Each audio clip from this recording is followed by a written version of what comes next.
বন্ধুরা, বিএসএফ থেকে আবারও 2024 সালে একটি নতুন রিক্রুটমেন্ট সংক্রান্ত নোটিফিকেশন রিলিজ করা হয়েছে। একদম ডিটেলস নোটিফিকেশন এখানে কিন্তু রিলিজ করা হয়েছে। তো তার অনলাইন আবেদনও কিন্তু শুরু হয়ে গেছে। তো তোমরা কিভাবে আবেদনটা করবে, এডুকেশন কোয়ালিফিকেশন, এলিজিবিলিটি সব কিছু আজকের ভিডিওতে আমি সম্পূর্ণ ডিটেলস আলোচনা করছি। তো এখানে দেখো, government of India, ministry of home affairs, director general, border security force, BSF থেকে রিক্রুটমেন্টটা এসেছে। এখানে যে পোস্টগুলি থাকবে সেগুলি আমি বলে দিই তোমাদেরকে। এখানে গ্রুপ বি এবং গ্রুপ সি কিছু পোস্ট রয়েছে যেগুলি গ্রুপ বি এর মধ্যে পড়বে, আর কিছু পোস্ট রয়েছে যেগুলি গ্রুপ সি এর মধ্যে পড়বে। আর যে তোমাদের চাকরিটা হবে এটা হচ্ছে water wing direct entry exam 2024। ঠিক আছে, 2024 সালের ডাইরেক্ট এখানে এক্সাম হবে, মানে ডাইরেক্ট রিক্রুটমেন্ট হবে।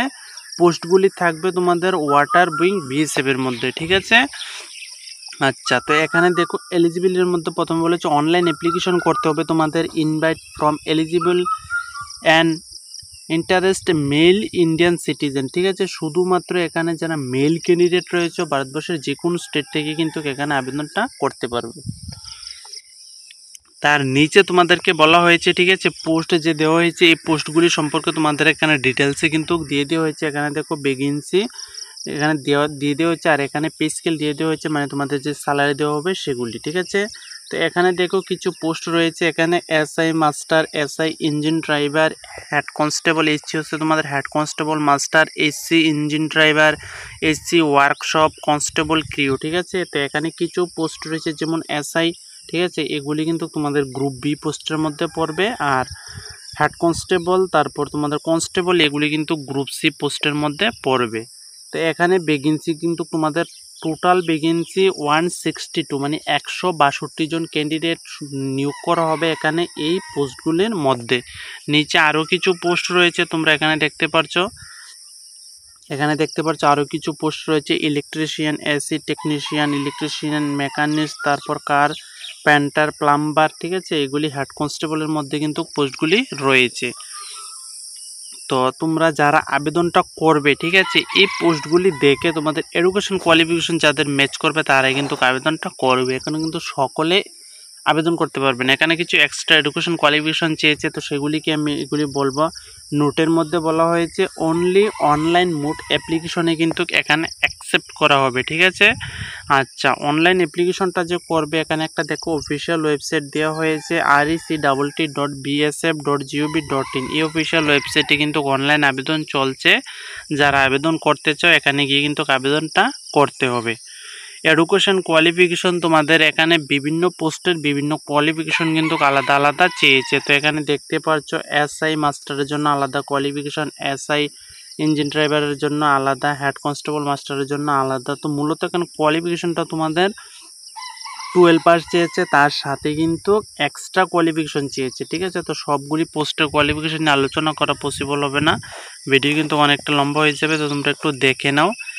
আর এজ লিমিট যে বলা হয়েছে এই পোস্টের জন্য, এজ লিমিট কিছু কিছু পোস্ট এখানে দেখো, এসআই মাস্টার, এসআই ইঞ্জিন ড্রাইভারের জন্য 22 বছর থেকে 28 বছরের মধ্যে হলে জেনারেল, এসসি এসটি হলে কিন্তু এখান থেকে 5 বছর এজ রিল্যাক্সেশন, ওবিসি হলে 3 বছর এজ রিল্যাক্সেশন পেয়ে যাবে। আর নিচের এই পোস্টগুলির জন্য তোমাদের 20 থেকে 25 বছরের মধ্যে হতে হবে, বাকি এজ রিল্যাক্সেশন কিন্তু তোমরা পেয়ে যাবে। এখানে তোমাদের ক্যাটাগরি ওয়াইজ যে এজ রিল্যাক্সেশন সেগুলি এখানে তুলে ধরা হয়েছে। আর নিচে ফিজিক্যাল স্ট্যান্ডার্ড সম্পর্কে বলা হয়েছে। দেখো, এখানে তোমাদের ফিজিক্যালটা কিন্তু একটু রিল্যাক্সেশন রয়েছে। যারা নর্থ ইস্ট থেকে বিলং করবে তাদের 162.5 সেন্টিমিটার হলে চলবে। ঠিক আছে, যারা শিডিউল ট্রাইব রয়েছে তাদের কিন্তু বলা হয়েছে কিছু স্পেশাল ক্যাটাগরির জন্য এখানে 160 সেন্টিমিটার হলে কিন্তু চলবে। মেডিকেল স্ট্যান্ডার্ড সম্পর্কে এখানে দেওয়া হয়েছে। আর নিচে তোমাদেরকে কিন্তু সিলেবাস সম্পর্কে দেওয়া হয়েছে। ঠিক আছে, যেই পোস্টে তোমরা আবেদনটা করবে এই সিলেবাসটা দেখে নেবে, এখান থেকে কিন্তু তোমাদেরকে কোশ্চেনগুলি করা হবে। তো বিএসএফ এর অফিসিয়াল ওয়েবসাইটে কিন্তু এই রিক্রুটমেন্ট সংক্রান্ত নোটিফিকেশন তোমাদের দেওয়া হয়েছে। আর যারা ত্রিপুরা থেকে আবেদন করবে তোমরা কিন্তু এক্সাম সেন্টার আগরতলার মধ্যে দিতে পারবে। এখানে দেখো আগরতলার মধ্যে এক্সাম সেন্টার কিন্তু রয়েছে। এখন তোমাদের অনলাইন আবেদন সংক্রান্ত বিষয় আমি একটু বলে দিই। ঠিক আছে, অনলাইন আবেদন সংক্রান্ত কবে থেকে কবে চলবে তো সেই সম্পর্কে একটু বলে দিই। আমি দেখে নিই একটু কোথায় দেওয়া হয়েছে এটা। এখানে দেখো অনলাইন আবেদন যে করবে, কিভাবে করবে, রেজিস্ট্রেশনের প্রসেস, এগুলি এখানে কিন্তু তুলে ধরা হয়েছে, সম্পূর্ণ দেওয়া হয়েছে যে কিভাবে করবে। তো আমি দেখে নিই এখানে আবেদন ডেটটা। তো তোমরা আবেদনটা করতে পারবে, ঠিক আছে। আবেদন চলছে, তোমরা যারা আবেদন করার প্রার্থী রয়েছে আবেদনটা করে নাও। এই নোটিফিকেশন যদি তোমরা দেখতে চাও বিএসএফ এর অফিসিয়াল ওয়েবসাইট থেকে কিন্তু ডাউনলোড করে